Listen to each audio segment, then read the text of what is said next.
Jones, and today I'm making a sponge cake cupcake. To start, you'll need to get the following ingredients.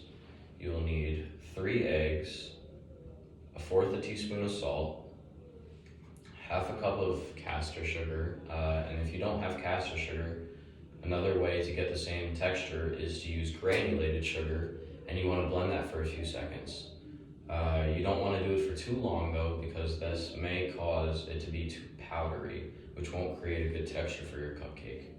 And then the other 2 ingredients that you'll need are a teaspoon of plain flour and a teaspoon of baking powder. And once you have all these ingredients together, what you want to do is use your large mixing bowl and put all the dry ingredients and mix them all together using a whisk. And then once they're all combined, then you use your eggs and then you put them into the dry contents. And you use the whisk again to get your final batter result. And once your batter is done, you want to preheat your oven to 190 degrees Celsius. And so when you're waiting for it to heat, you want to take your cupcake tray and your cupcake paper and put each individual paper in each of the trays.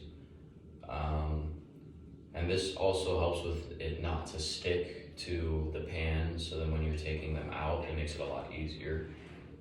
And then what you want to do with the batter is you want to fill each paper with about half of it, because it'll rise.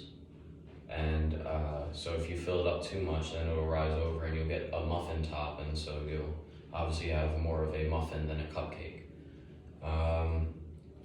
And so once you have them all filled halfway, then hopefully by then your oven has been preheated, and then you can put the tray in the oven, and you can start a timer for about 15 to 20 minutes.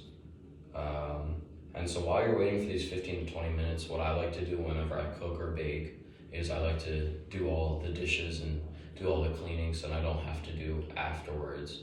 So it's a good little thing to help the time pass by.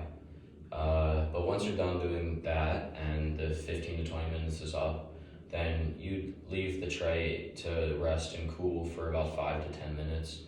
And the reason for that is that the cupcakes may still be a little loose, or you want to give them time to settle, so then when you put the icing, it doesn't, or the cream, you don't want it to melt.